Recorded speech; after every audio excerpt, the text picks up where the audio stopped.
Sua Bíblia, por favor, sobre o seu assento, se coloque sobre os seus pés. Vamos ler a Bíblia Sagrada. Se eu tivesse combinado com o presbítero Alessandro, não seria tão precioso a resposta de Deus para a palavra que Deus tocou no nosso coração, de meditarmos nessa noite. Quem está aqui conosco, diga aleluia. Pegue a sua Bíblia, Gênesis capítulo 19.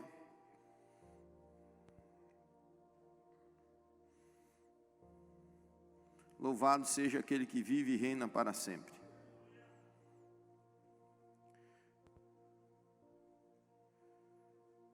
Gênesis capítulo 19.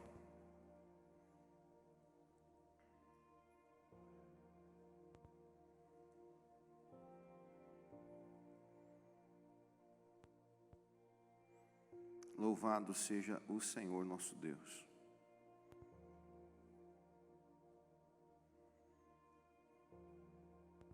Quem achou, diga amém.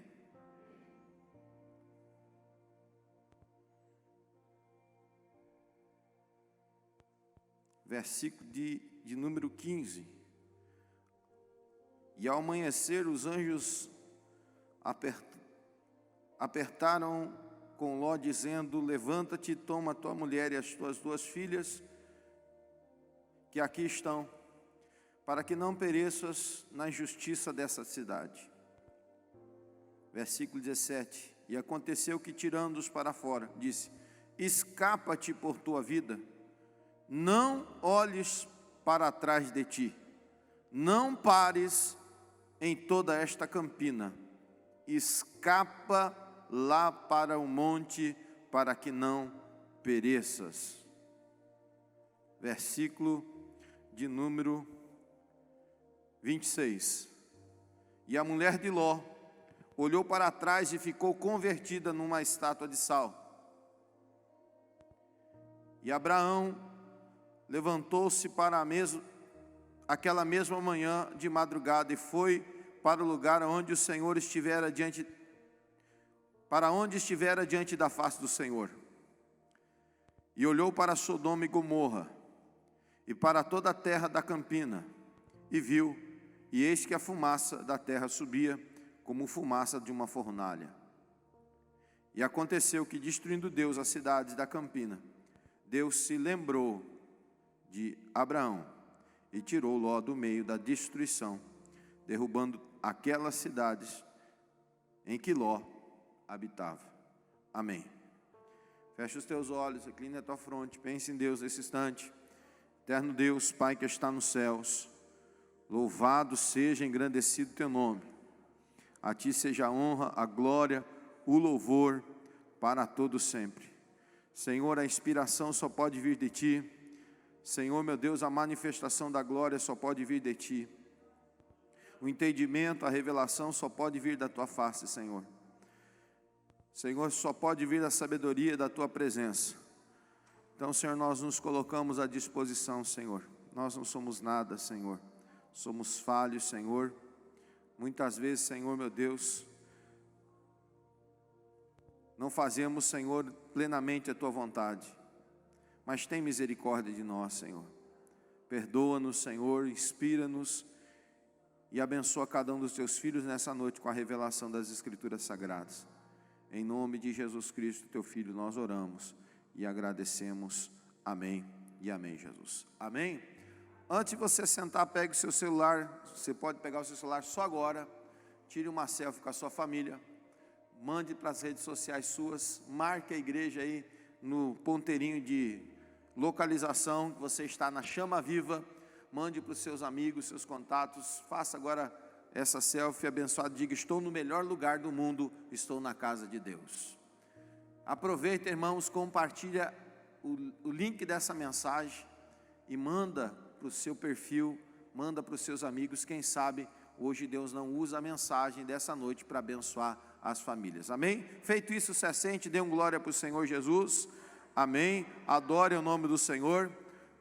Abençoando você com esse compartilhamento, você pode estar abençoando muitas vidas que estão, quem sabe, necessitando de uma palavra de Deus, uma palavra de transformação. Eu quero falar nessa noite sobre pare de olhar para trás. Muitas vezes nós temos uma grande dificuldade de nos desvencilharmos das coisas do passado. Muitas vezes nós temos grande dificuldade de liberarmos o nosso coração para coisas novas. E enchemos muitas vezes o nosso coração de muitas coisas que nos prende a lembranças, e lembranças geralmente não são muito boas. Quem dera nós tivéssemos apenas lembranças boas na nossa vida. Quem dera nós tivéssemos apenas coisas que nos trouxessem alegrias. Mas a vida não é feita só de alegrias. Pastor, mas quem tem Jesus na vida não vai tudo bem? Vai tudo bem, irmãos. Mas Jesus nunca nos prometeu livrar-nos das aflições. Jesus sempre prometeu estar conosco nas aflições. Interessante uma frase que o presbítero Alessandro usou aqui, que muitas vezes é mais fácil nós sermos arrancados de Sodoma do que arrancarmos Sodoma de nós. É muito mais fácil nós, queridos, sairmos das situações adversas, mas arrancar muitas vezes as situações adversas de nós é mais difícil. A Bíblia nos ensina aqui nesse texto, querido, e eu gostaria de convidar você para ler um outro texto interessante, que se encontra no Evangelhos, e a Bíblia nos ensina nos Evangelhos, que através de uma passagem bíblica de Jesus Cristo, que está visivelmente colocado para nós, a respeito de nós não olharmos para trás. Jesus está ensinando aos seus discípulos, e ele dizia aos seus discípulos,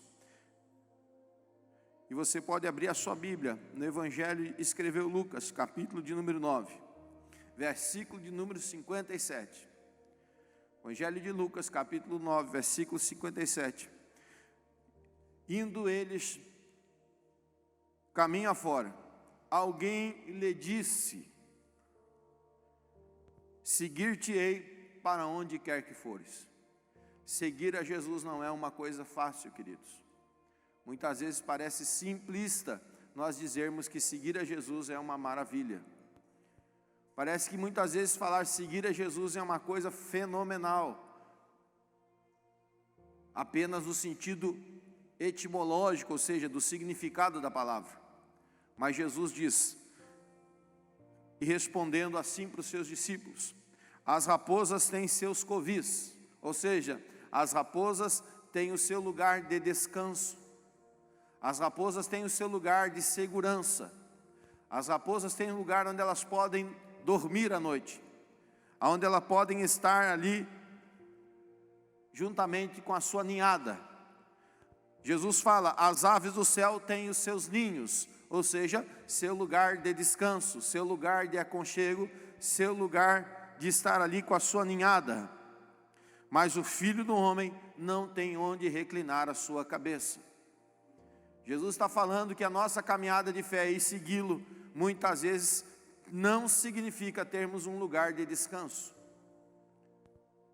Não termos um lugar de parada. Por quê? Porque nós estamos em uma constante peregrinação. Estamos numa constante jornada. Se nós pegarmos o Velho Testamento e fazermos uma analogia, ou seja, uma comparação, amados irmãos, da casa de Israel com a vida da igreja, nós vamos ver que Israel, quando é tirada ou retirada do Egito, de um tempo de escravidão, de um tempo de flagelo, eles começam agora uma chamada peregrinação, a qual tem um destino proposto, é a conquista da terra prometida. Se nós olharmos e fazermos uma comparação de Israel com a igreja, nós vamos ver que quando nós fomos comprados, resgatados por Jesus Cristo do mundo de escravidão do pecado, Paulo vai falar muito firmemente a respeito disso na sua carta aos Romanos, capítulo de número 6, e ele vai dizer que nós éramos escravos do pecado, mas fomos comprados por um bom preço, resgatados, e no capítulo 5 ele diz, justificados pela fé, temos paz agora com Deus através de Jesus Cristo nosso Senhor. Então agora nós estamos numa peregrinação, nós estamos numa caminhada, nós estamos numa jornada, e essa jornada que nos está proposta é para alcançarmos uma terra prometida chamada a Nova Jerusalém, a Jerusalém de Deus, uma terra que Cristo foi e prometeu que Ele prepararia lugares para nós, para que aonde Ele estivesse, nós também pudéssemos estar com Ele. Se nós olharmos para a palavra de Deus, aqui neste Evangelho de Lucas, capítulo de número 9, nós vamos ver, a outro Jesus também disse, segue-me, e ele porém disse, permita-me primeiro ir sepultar meu pai. Mas Jesus insistiu, deixai os mortos sepultar os seus próprios mortos. O que Jesus está querendo nos dizer que a nossa jornada, talvez chegue momentos que nós não vamos ter tempo para nos preocupar com as coisas que são até cotidianas, como sepultar alguém. Quem decide ser discípulo de Jesus, irmãos, ou ele está encarregado de uma jornada excelente, e que muitas vezes coisas cotidianas podem até nos prender, e não permitir que nós continuemos a nossa jornada. E eu pergunto-vos nessa noite, será que seguir a Jesus é uma coisa fácil, é uma coisa pequena, é uma coisa que não requer de nosso sacrifício? Se nós olharmos, algumas coisas estão muitas vezes fazendo nós olharmos para trás. Algumas coisas como a comodidade, a segurança ou a autossegurança faz com que nós olhemos para trás. Quando você vê esse texto de Gênesis, capítulo de número 19, você vai ver que é uma resposta de Deus a Abraão retirar Ló em segurança de uma cidade que ia ser subvertida, uma cidade que seria destruída por Deus por causa da sua perversidade sexual, por causa da sua imoralidade. Deus destruiu Sodoma e Gomorra, assim como Deus também prometeu a seu filho que daria muitos por causa do sacrifício da sua alma, conforme o livro do profeta Isaías, capítulo 53, Deus diz ali através do profeta, que o seu filho unigênito, ele viria o trabalho da sua alma e se alegraria. Você é resultado do trabalho da alma de Jesus. Tem alguém comigo aqui nessa noite que pode adorar o Senhor? Quando nós vemos aqui, irmãos, Deus resgatando a família de Ló de dentro de uma cidade que seria subvertida, e aqui há uma ordenança, diga comigo, ordenança. Ordenança é algo que eu não posso questionar, ordenança é algo que eu preciso cumprir. E a Bíblia diz que os anjos do Senhor deram uma ordenança a Ló, dizendo para ele rapidamente escapar-se. Irmãos, vai chegar um momento que não vai dar tempo de nada. Vai chegar um momento que você não vai poder fazer escolhas. Ou você cumpre a ordenança, ou você não cumpre a ordenança. E a Bíblia diz, não olhe para trás. Você deve correr, correr, correr e correr. Se você pegar o texto, voltando agora a Lucas capítulo 9, fazendo uma analogia, uma comparação ao texto de Gênesis capítulo 19, nós vamos ver aqui que Jesus diz outra vez, tu porém vai e prega o reino de Deus. E a outro disse, seguir-te-ei, Senhor, mas deixa-me primeiro despedir-nos da minha casa. Jesus replicou-lhe, ninguém que tendo posto a mão no arado, olhe para trás, está apto para o reino de Deus. Quando nós começamos a olhar para o passado, que muitas vezes nos traz conforto, autossegurança. Quando nós olhamos o texto de Lucas capítulo 18, nós vemos um encontro de Jesus com um moço muito rico. E esse moço, queridos, possuía grande riqueza. Como é que eu sei disso? Porque a Bíblia me salta aos olhos o texto. Ele fala para Jesus, o que farei eu para herdar a vida eterna? Jesus disse para ele, olha, cumpre os mandamentos. E ele se alegra em si mesmo, porque ele diz, olha, desde a minha meninice eu tenho feito isso. O que se chama isso? Conforto e costume. Muitas vezes temos seguido a Jesus por conforto e costume. Muitas vezes temos seguido a Jesus, ou cremos que estamos seguindo a Jesus por causa dos nossos costumes, por causa do nosso conforto religioso. E eu não estou falando aqui da religião em si, porque religião em si é seguir a Cristo, ou ser religado com Cristo, ou ser religado com Deus. E graças a Deus eu sou religado com Deus através de Cristo Jesus. Mas eu falo aqui no sentido da religiosidade litúrgica. E eu falo aqui dos costumes litúrgicos. Eu acho então que se eu estou cumprindo as ordenanças, então eu sou salvo. Eu acho que se eu tomar a Santa Ceia, eu sou salvo. Eu acho que se eu me batizar nas águas, eu sou salvo. Olha, se eu cumprir as ritualísticas, eu sou salvo. O triste é quando eu faço isso no meu próprio entendimento, e eu começo a olhar para dentro de mim e achar que eu sou entendido, e que eu conheço as Sagradas Escrituras, e eu posso então cumpri-las do jeito que eu quiser, e da maneira que eu quiser, e do entendimento que eu quiser. Afinal, tudo é relativo. Engano seu. Não existe relatividade na Bíblia Sagrada. A Bíblia Sagrada é absoluta, ela é revelação inerrante, ou seja, não contém erros. A Bíblia Sagrada não é portadora da palavra de Deus, ela é a palavra de Deus. E eu só tenho uma escolha: ou eu cumpro a palavra de Deus, ou eu não a cumpro. E quando eu olho para a Bíblia Sagrada, há uma ordenança: escapa-te e não olhe para trás.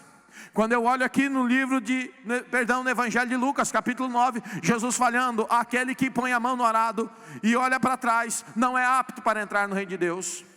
Quando eu olho para trás e olho para as minhas conformidades, eu olho para a minha autossegurança, como aquele jovem se alegrou na sua segurança religiosa, ele se assegurou na sua liturgia religiosa. Afinal, eu dou os meus dízimos, eu dou as minhas ofertas, eu cultuo a Deus nos cultos dos domingos, eu canto ao Senhor. Ou pior das coisas, eu faço sinais, eu opero maravilhas em nome do Senhor, eu expulso demônios no nome do Senhor. Então eu estou completo para entrar no reino dos céus. Engano meu. Porque a Bíblia Sagrada diz que muitos naquele dia baterão na porta e dirão: Senhor, abre-nos a porta. E o Senhor dirá: não vos conheço. Mas Senhor, em teu nome nós curamos enfermos, em teu nome nós expulsamos os demônios. Ele vos dirá novamente: apartai-vos de mim, porque vocês praticaram a iniquidade, eu não vos conheço. Aquele que bota a mão no arado e olha para trás não é apto para entrar no reino dos céus. Porque é impossível você usar um arado para trás, você só consegue usar um arado para frente. Quando você olha, a mulher de Ló está escapando, ela está correndo, ela foi também junto com o seu esposo, foi junto com as suas filhas, mas a Bíblia diz que quando ela olha para trás, ela se converte numa estátua de sal. Independentemente se você crê nisso ou não crê nisso, independente se você acha que isso é uma figura bíblica ou não é uma figura bíblica, irmãos, eu prefiro crer na Bíblia Sagrada, porque a Bíblia Sagrada é a Bíblia dos impossíveis. Mas eu quero trazer isso como uma analogia para a nossa fé nos nossos dias. Tem muitas coisas que tem convertido você em uma estátua de sal, e tem paralisado você, tem travado a sua fé, tem travado a sua jornada espiritual, e o pior de tudo, tem travado as suas obras eternas. Quando você olha para trás e olha para o seu comodismo, porque a mulher de Ló olhou para trás? Porque talvez alguma coisa em Sodoma a agradava, talvez alguma coisa em Sodoma estimulava a felicidade aparente para ela, talvez alguma coisa em Sodoma, porque a Bíblia diz que Sodoma, queridos, quando Ló, ele conversa com seu tio Abraão, Abraão sai do meio da sua parentela, ele leva consigo Sara e leva seu sobrinho, e leva os seus pertences. Em uma certa e determinada parte da sua jornada, eles não conseguiram mais andar juntos, porque os pastores de Abraão contendiam com os pastores de Ló, e os pastores de Ló contendiam com os pastores de Abraão. Então Abraão, um homem, queridos, eu admiro a capacidade e a generosidade de Abraão, porque Abraão tinha uma coisa que eu trago-vos nessa noite, com um sentimento de querer também aprender cada dia mais a respeito disso.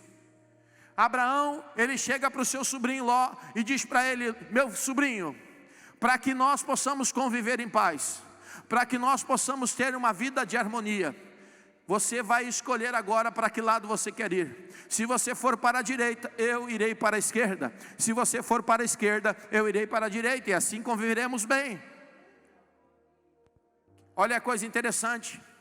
Ló olha para as campinas verdejantes, para um planalto maravilhoso nas cidades de Sodoma e Gomorra. E é interessante que ele vê ali que aquela terra é boa para a plantação e para a criação de gado. E ambos eram pastores. A generosidade de Abraão dá a Ló a escolha. Diferentemente de um personagem bíblico chamado Neemias, que quando o rei chega para ele e diz assim: o que você precisa, Neemias? O que você deseja? Antes de dar a resposta ao rei, quando você lê isso lá no capítulo 1 e 2 do livro de Neemias, você vai ver que antes de dizer ao rei o que é que ele precisava, a Bíblia diz que ele pede licença ao rei, e ele diz: eu preciso orar.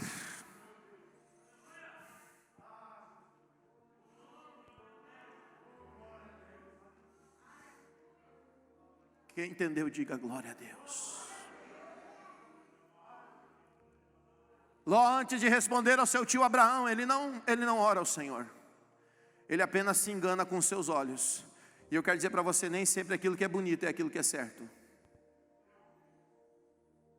Nem sempre aquilo que resplandece aos olhos é a direção de Deus.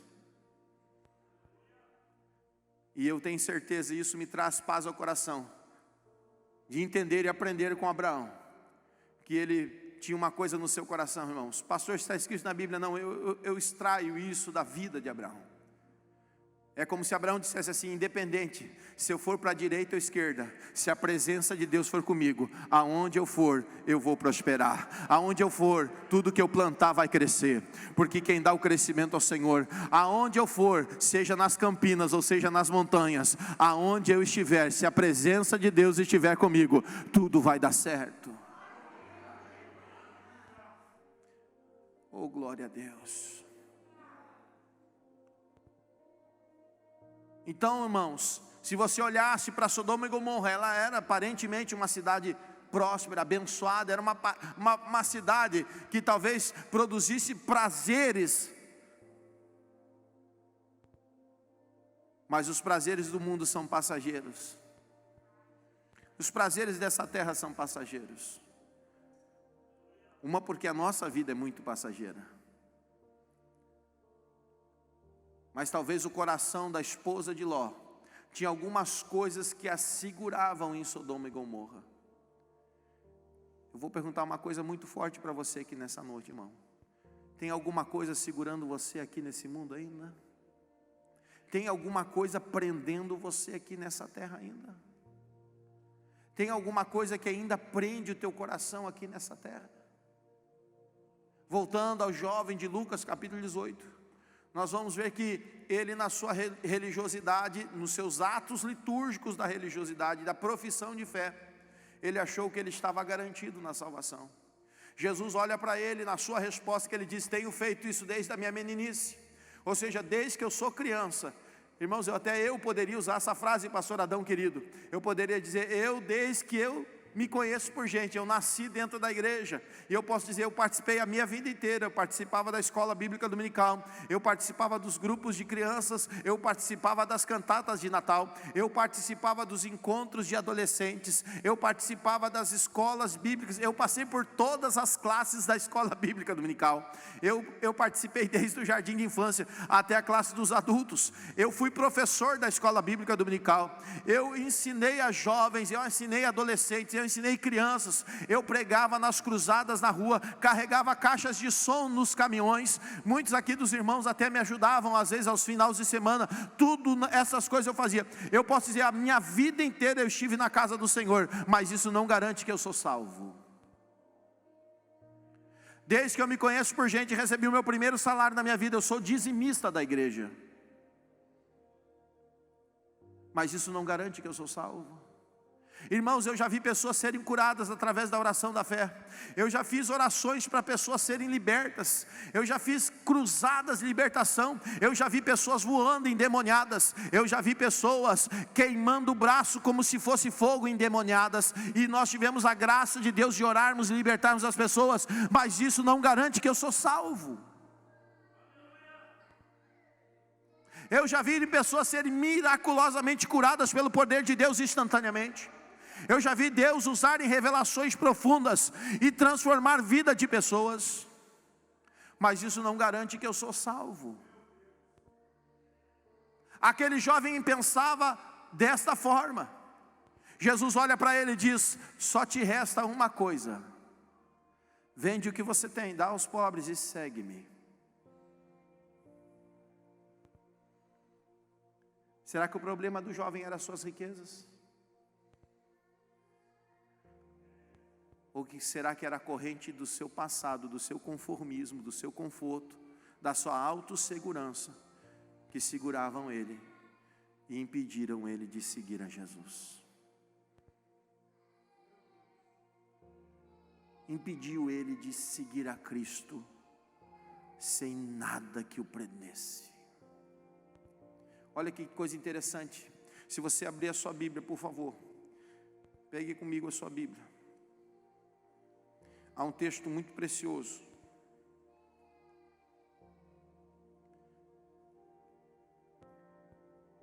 Que se encontra no Evangelho de Lucas, capítulo 12. Capítulo 12, versículo 16. Diz assim o texto bíblico: e proferiu-lhes ainda uma parábola, dizendo: o campo de um homem muito rico produziu com abundância. E arrazoava em seu coração, ou consigo mesmo, dizendo: que farei, pois não tenho mais onde recolher os frutos? E disse: farei isso, destruirei os meus celeiros, reconstruirei-los maiores, e recolherei todo o produto dos meus bens. Então direi à minha alma: tens em depósito muitos bens por muitos anos, descansa, come, bebe, regala-te. Mas Deus, foi o pastor, foi a igreja, foi a liturgia da igreja, foi os costumes bíblicos? Não, foi Deus. Deus fala para aquele homem, diz: louco, esta noite te pedirão a tua alma, e o que tens preparado, para quem será? Assim é o que entesoura para si mesmo, e não é rico para com Deus. Há algum problema na riqueza? Não, o teu problema é não ser rico com Deus. A tua riqueza tem que ser com Deus. Teu tesouro deve ser com Deus. O maior tesouro que você deve ter deve ser Deus na sua vida. A sua comunhão. Nós viajávamos com 3 pastores ontem e nós conversávamos. É coisa maravilhosa você viajar com crente. Crente só vai falar de Bíblia, só vai falar de coisa boa, só vai falar de céu, só vai falar do arrebatamento, vai discutir sobre arrebatamento, vai perguntar se é antes, se é depois, se é no meio, e assim por diante. Crente é coisa boa, irmãos, porque crente está pensando no céu. E nós falamos ali que muitas vezes nós temos o presente de Deus, a graça de Jesus Cristo, mas muitas vezes nos esquecemos que uma das coisas mais importantes da salvação é a comunhão dos santos em Jesus Cristo, através do Espírito Santo. A maior riqueza que você pode ter, meu irmão, é a comunhão no Espírito Santo. É acumular os tesouros e ser rico em Deus. E a Bíblia diz ali em Lucas capítulo 18 que aquele moço se entristeceu muito e retirou-se da presença de Jesus. Os discípulos ficaram um pouco preocupados e perguntaram: Senhor, vai entrar algum rico no céu?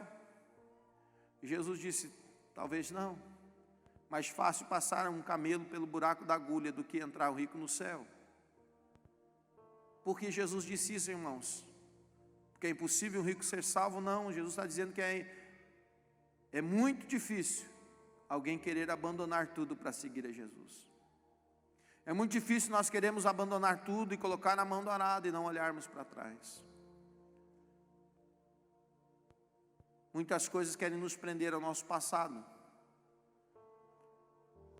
Sabe quando nós chegamos num estado e dizemos: não, estou bem agora do jeito que eu estou.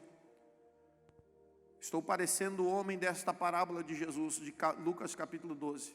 Eu já fiz tudo que eu tinha que fazer. Eu já plantei tudo que eu tinha que plantar. É tão verdade que eu aumentei meus celeiros para poder guardar aquilo que eu plantei e colher. E Deus vai e diz: você é insensato. Vou trocar a palavra aqui. Você não é prudente. Porque se você morrer agora, todo mundo vai comer o que você plantou. E você não vai colher, e não vai comer, e não vai plantar mais. E isso você não leva para o céu. Quando nós olhamos para o texto bíblico, nós vemos aqui Jesus falando uma coisa interessante. Às vezes nós estamos tão seguros, e eu me lembrei de um texto do profeta Jeremias, e separei aqui para ler com você. Há um texto muito interessante que às vezes é mal interpretado, talvez você já ouviu algumas interpretações muito equivocadas, que é de Jeremias, capítulo de número 17, versículo de número 5, que diz assim: assim diz o Senhor, maldito o homem que confia no homem e faz da sua carne mortal o seu braço, e aparta do Senhor o coração do Senhor. Muitas vezes eu já vi pessoas pregando: maldito, viu? Não vou confiar em você, porque maldito é o homem que confia no homem. Quem já ouviu essa expressão assim? Irmãos, não é isso que a Bíblia está nos ensinando. Não é confiarmos no nosso próximo, não é confiarmos no esposo, não confiarmos na esposa, confiarmos no patrão, na patroa, ou confiarmos no nosso próximo, no terceiro. A Bíblia diz: maldito o homem que confia nele mesmo, que acha que ele pode, que acha que ele tem força, que acha que ele tem poder em si mesmo, que ele acha que ele tem autossabedoria, que ele tem a sua inteligência capaz de conseguir vencer e suportar todas as coisas. É nisso que o profeta está dizendo, que faz ali da sua carne mortal o seu braço, ou seja, o seu braço é forte, ele acha que o seu braço é capaz de vencer todas as coisas. Talvez uma das grandes lições que nós aprendemos nessa pandemia é que ela não respeitou a idade, ela não respeitou cor, ela não respeitou conta bancária, ela não respeitou ninguém. Essa pandemia ceifou desde crianças, claro que a taxa é muito pequena, mas ceifou os jovens, claro que a taxa foi muito pequena, atingiu mais as pessoas com 60 anos ou mais e pessoas com comorbidades, mas pegou a todos indistintamente. Não adiantava se você tinha uma grande fortuna no seu banco, não resolveu o seu problema. Não importa se você era de uma família abastada, se você era de uma família pobre. Não adiantava se você tinha um diploma de pós-doutorado no seu quarto, na sua sala, na sua parede, ou se você não tinha nem o ensino médio, ou quem sabe até um ensino fundamental incompleto. Pouco importou para a pandemia do Covid. Não importa se você fosse morador do bairro mais pobre da cidade, ou fosse um morador do bairro mais rico da cidade. Não importa se você tinha dinheiro para transportar alguém para se consultar com a medicina americana ou cubana, que dizem que são as melhores medicinas do mundo, também não resolveu o problema. Por quê, irmãos? Porque há coisas que só Deus pode. Irmãos, vai chegar uma hora que Deus também nos julgará a todos indistintamente. Como diz o texto de Apocalipse, diante do Senhor se apresentarão grandes e pequenos, de todas as tribos, línguas, raças e nações. E naquele dia o Senhor apartará uns para a direita, outros para a esquerda. Eu pergunto nessa noite para você, meu irmão, o que é que você tem feito da sua vida? Será que ainda há coisas que têm feito você olhar para trás? Será que ainda tem coisas que têm feito você distanciar-se da jornada que foi proposta para você? Será que ainda há coisas na sua vida que têm segurado você de andar firmemente com Deus? A Bíblia Sagrada, ela é absoluta. Não há relativismo nas Escrituras. E diante de Deus, irmãos, naquele dia nós não poderemos dizer para o Senhor que nós não conhecíamos e que nós não sabíamos. Há uma coisa tão interessante que eu aprendi quando eu estava nos bancos da faculdade. E quando eu estava fazendo uma disciplina, uma cadeira chamada Introdução às Normas Brasileiras, que é um estudo específico de uma lei que introduz todas as normas que existem no Brasil. Como se fosse uma lei geral para todas as leis. Lá num artigo, se não me trai a memória, um artigo de número 4 ou número 3, ali diz assim que nenhum brasileiro, ele pode descumprir a lei, alegando que não a conhece. Você pode nunca ter lido o Código Penal, mas o Código Penal vai obrigar você, vai disciplinar a sua vida e vai punir a sua vida. Você pode nunca ter lido o Código Eleitoral brasileiro, mas o Código Eleitoral brasileiro vai reger sobre a sua vida. Você pode nunca ter lido um sequer artigo do Código Civil brasileiro, mas o Código Civil brasileiro vai reger toda a sua vida civil. Você pode não ter lido nenhum artigo, nem sequer um inciso do Código Nacional Tributário ou Código de Tributação Nacional, mas o Código vai reger a sua vida financeira e tributária. Você pode nem saber, mas você está pagando porque o Código diz que você tem que pagar. Você pode não saber, queridos, nenhum artigo do ECA, do Estatuto da Criança e do Adolescente, mas o ECA vai reger a sua condição familiar, e se você não cumpri-lo, ele pode tirar os seus filhos de dentro da sua casa. E você pode dizer, mas eu não sabia. E sabe o que o agente vai dizer para você? O problema é seu. E aí eu penso às vezes e digo assim, meu Deus, se para as leis da nossa nação,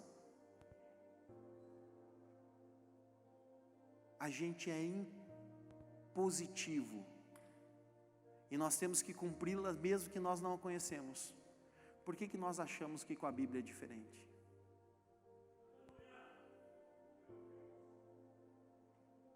Por que nós achamos que com a palavra de Deus é diferente?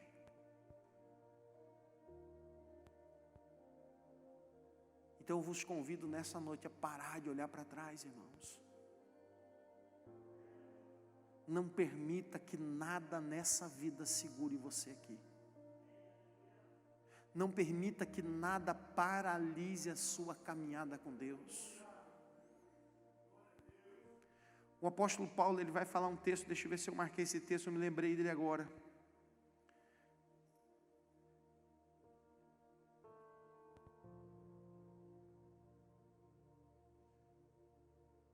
Mas ele fala que nós devemos, deixa eu ver aqui se eu tenho anotado,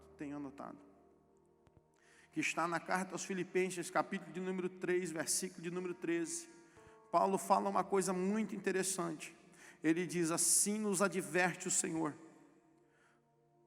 não voltemos para as coisas antigas. Muitas vezes, queridos, há pessoas que se comportam como uma expressão até meio estranha na Bíblia Sagrada. O apóstolo Paulo fala assim, que muitas vezes o ímpio coloque uma coisa na tábua do seu coração. A expressão ímpio não se refere, queridos, a pecadores, a homens que desconhecem a Deus. A palavra ímpio se refere a pessoas que já conheceram a Cristo, ou que já conheceram a revelação das Escrituras, e teimam em não cumprir a palavra de Deus. Eu sei que eu tenho que fazer o certo e não o faço. Eu sei que eu tenho que ser zeloso e não sou. Eu sei que eu devo ser honrado e não sou. Eu sei que devo ser fiel e não sou fiel. Eu sou infiel. Eu sei que eu devo caminhar e prosseguir, como diz o apóstolo Paulo no texto que eu vou ler com vocês. Eu sei que eu devo continuar, eu sei que eu devo ser honrado, eu sei que eu devo ser fiel, eu sei que eu devo ser constante, eu sei que eu devo ser firme, eu sei que eu devo ser abundante, como na carta de Paulo aos Coríntios, capítulo 15, eu sei, mas eu não faço, então eu sou ímpio. O que eu quero dizer com isso, irmãos? Que muitas vezes nós somos como o texto do apóstolo que diz, nós nos tornamos como uma porca lavada que volta ao lamaçal. E há um versículo de Jesus Cristo fortíssimo. Ele diz que quando o Senhor limpa a casa e a perfuma, e expulsa o espírito mau que vivia naquela casa, diz que aquele espírito ele vai, faz uma volta e ele retorna, e se ele vê a casa vazia, desabitada, ele vai e convida mais 7 para morar junto com ele. Mas pastor, Jesus não libertou, Jesus não limpou, Jesus não purificou. Sim, mas Jesus não permaneceu. Para que Jesus permaneça, você precisa abrir a porta do seu coração e convidar Jesus para morar. Jesus, irmão, só fica onde Ele é convidado.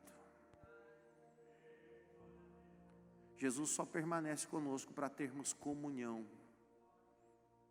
E olha o que diz aqui, assim eu estou indo para o encerramento dessa mensagem. O apóstolo Paulo nos ensina, eu quero convidar você, vamos abrir esta passagem bíblica. Ela é muito preciosa, se encontra na carta de Paulo aos Filipenses, capítulo de número 3, e o versículo de número 13.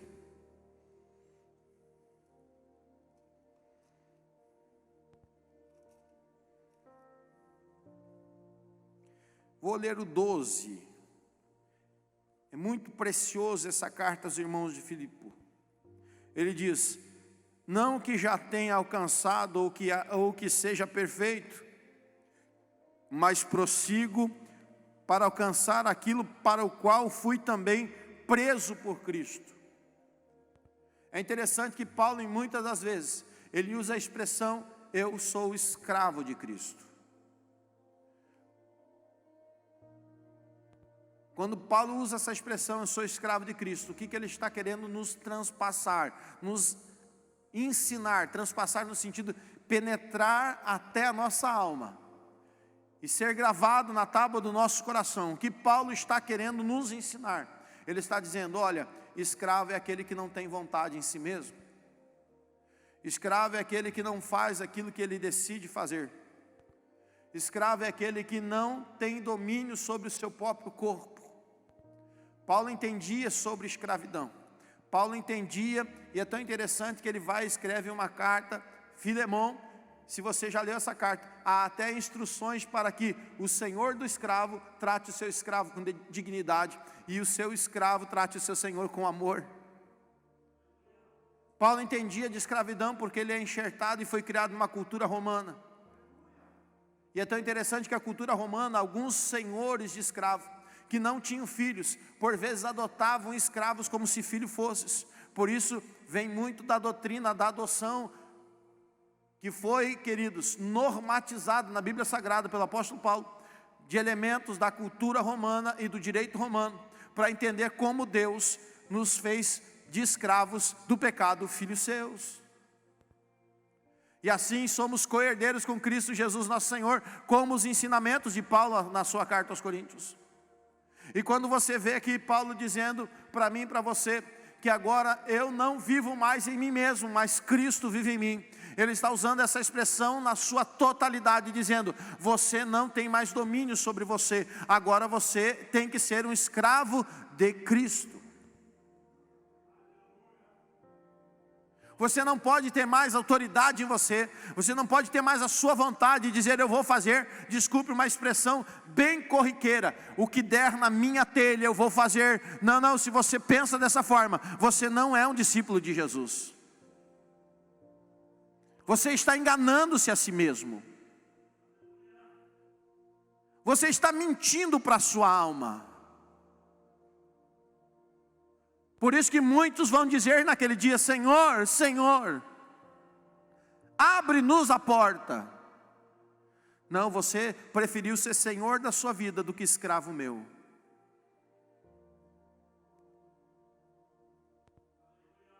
É que a palavra escravidão, ela foi tão conotada de uma forma tão terrível, e é verdade, vivemos um período de escravidão, não é só no Brasil, mas no mundo, onde os senhores massacravam seus escravos.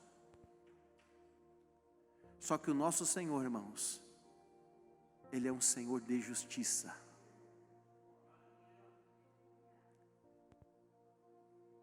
Se você ver até os escritos do legislador chamado Moisés, quando um escravo completava o seu júbilo, ele deveria ser liberto. Quem já leu isso na Bíblia? Diga assim: eu preciso. Vamos falar junto aqui, irmãos, para ver se inspira. Eu preciso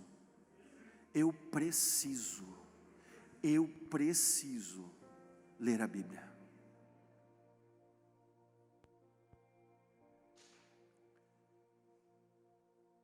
E é tão interessante que Paulo vai e ensina, fala um texto a respeito do escravo do amor. Quem já leu sobre isso?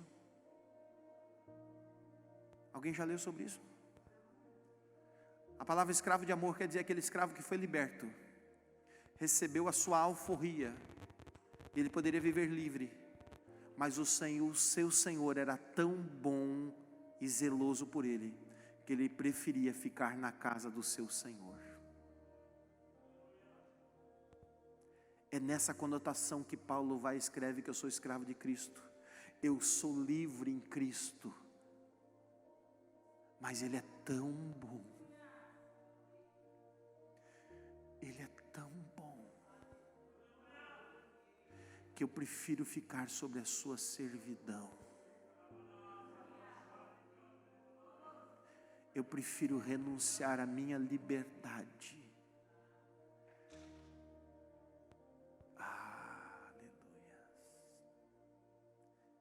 E aí nós somos adotados, é nessa expressão que o apóstolo Paulo vai e dá a entender no texto bíblico.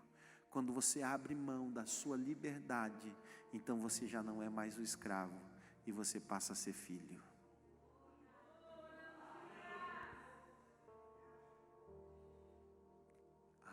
Se Jesus é bom. Aí ele fala aqui, irmãos: quanto a mim, não julgo que haja alcançado, mas uma coisa faço, é que me esquecendo das coisas que para trás ficam. Não é que você e eu ainda já chegamos lá, não. Nós estamos caminhando. Tem as adversidades, tem os percalços, tem as pedras, tem a montanha, mas eu esqueço das coisas que para trás ficam. As coisas que para trás ficam, irmãos, não vão me fazer avançar, elas vão me paralisar. As coisas que para trás ficam, irmãos, não me ajudam a alcançar aquilo para o qual Deus me destinou. Elas vão me prender. Por isso que o apóstolo Paulo ele vai falar que eu preciso me desvencilhar destas coisas, eu preciso avançar. Elas ficam para trás, eu preciso avançar para as que estão diante de mim, e eu prossigo para o alvo. Olhe para o alvo, olhe para o alvo, olhe para o prêmio, como diz o apóstolo Paulo, da soberana vocação de Deus que está em Cristo Jesus. Olhe para o alvo, meu irmão, não tire os olhos do alvo.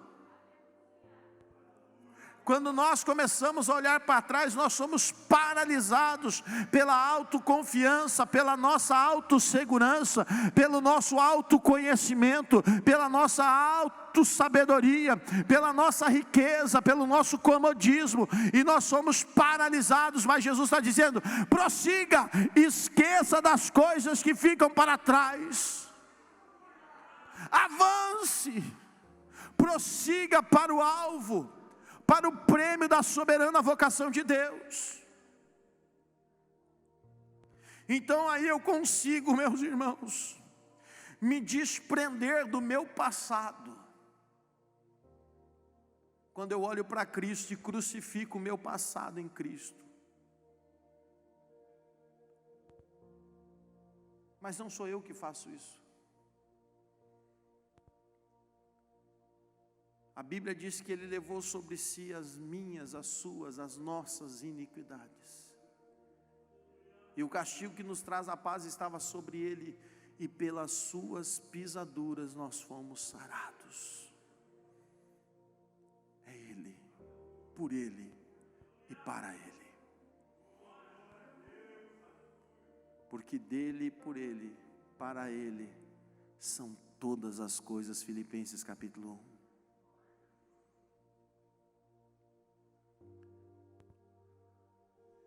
Então por que eu vou ficar remoendo, olhando meu passado, se o que Deus tem para mim e para você é muito maior que isso? Se o que Deus tem para você, meu irmão, é muito mais precioso que isso.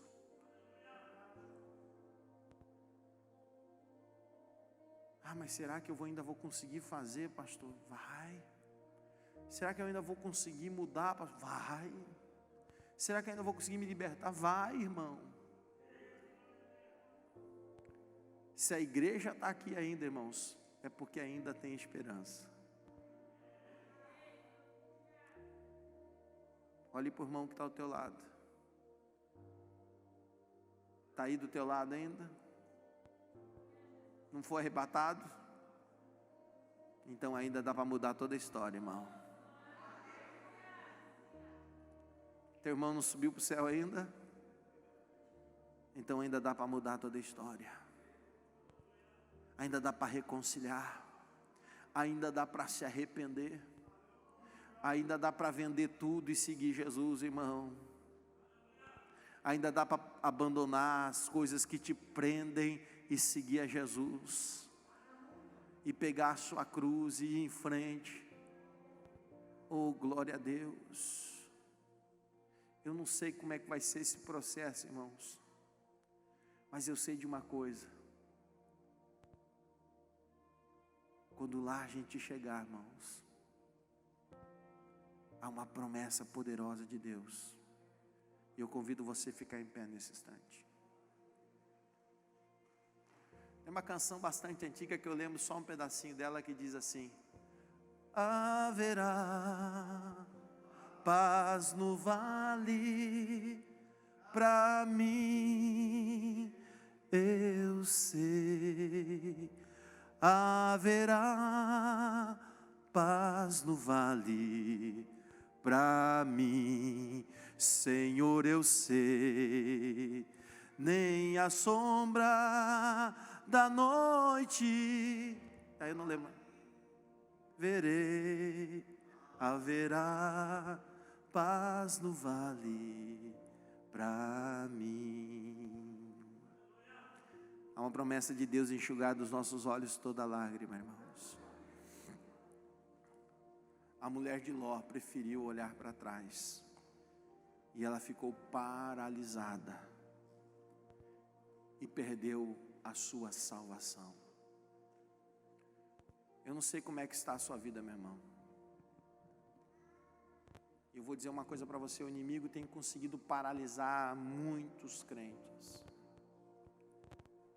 Muitas pessoas têm olhado para o pecado, para o passado. E uma das frases que o diabo tem usado é: eu não entendo dessa forma. Uma pessoa usou essa frase para justificar sua falha e seu pecado comigo essa semana.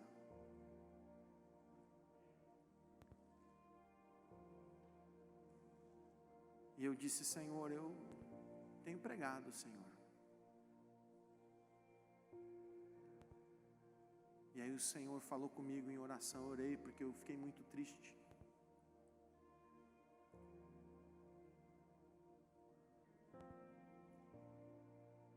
Aí me veio uma palavra do Senhor no meu coração dizendo: é você que convence do pecado? Eu disse: não, Senhor. É você que convence o homem da justiça? Eu disse: não, Senhor. É você que convence o homem de que ele vai morrer? Eu disse: não, Senhor. Então só pregue. Então eu vou pregar.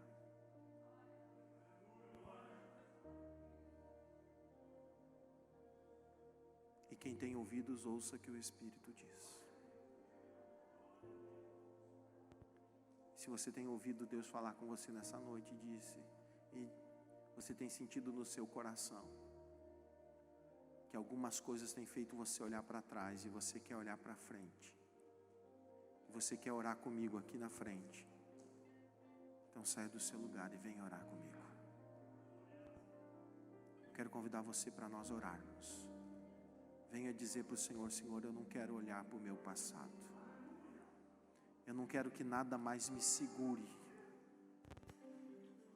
Eu não quero que os meus pecados me segurem mais. Eu não quero que as minhas falhas me segurem, Senhor. Eu não quero que as dúvidas me segurem. Eu não quero que a minha iniquidade me segure. Eu sei que eu tenho que fazer o certo e eu quero fazer o certo.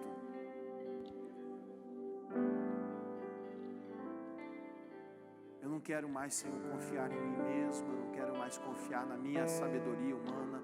Eu quero confiar em Ti, Senhor. Eu quero depositar a minha confiança em Ti, Senhor. Eu quero que a revelação venha de Ti, Senhor. Eu quero que o Espírito Santo me convença do pecado, da justiça e do juízo. Eu quero que o Espírito Santo me convença que eu quero fazer a coisa certa. Eu quero me reconciliar contigo, Senhor. Tem alguém aqui se reconciliando com o Senhor nessa noite? Não é com a igreja, mas com o Senhor. Levante a sua mão. Temos uma pessoa, duas pessoas. Tem alguém que quer aceitar a Jesus como Senhor da sua vida nessa noite? Levante a sua mão. Eu quero orar por você em especial também. Você que está se reconciliando, você que está tomando essa decisão de dizer: Senhor, eu não quero mais olhar para o meu passado. Eu quero olhar para o alvo. Eu quero esquecer das coisas que para trás ficam. Eu quero prosseguir para o alvo, pelo prêmio da soberana vocação de Deus. Tem mais alguém? Irmão, você que anda com a sua fé desfalecida, quer renovar a sua fé, vem para frente. Eu quero orar com você aqui na frente. Você quer tomar uma decisão junto com a sua casa, a sua família. Eu quero fazer um desafio com você aqui nessa noite. Ensine o que é certo para a sua casa. Ensine o que é certo para a sua família. Diga que nem Josué falou: escolhei hoje a quem vocês querem servir, porém eu e minha casa serviremos ao Senhor. Pode ninguém mais estar servindo ao Senhor. Pode a nação inteira estar não servindo ao Senhor. Pode a minha cidade não estar servindo ao Senhor. Pode estar aqui, queridos, o meu bairro não estar servindo ao Senhor, mas eu e minha casa serviremos ao Senhor. Eu decido servir ao Senhor. Onde está você? Eu quero orar por você, irmão. Eu sinto o Espírito Santo está me incomodando, dizendo que mais alguém precisa tomar essa decisão. Hoje é a oportunidade. Hoje é o dia de você dizer para o Senhor que você não quer mais olhar para trás. Oh, aleluia. Feche os teus olhos, igreja. Estenda as suas mãos para cá, por favor, como igreja. Você que está na frente aqui, põe a mão sobre o seu coração. Ah, Senhor. Deixa Deus te usar, Ezequiel. Sim, Senhor. Faça morada em mim. Faça morada em mim. Faça morada em mim.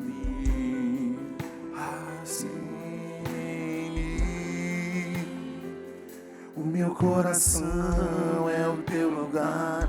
Faça morada, Espírito Santo, mora em mim. Aleluia, Jesus. O meu coração é o teu lugar. Faça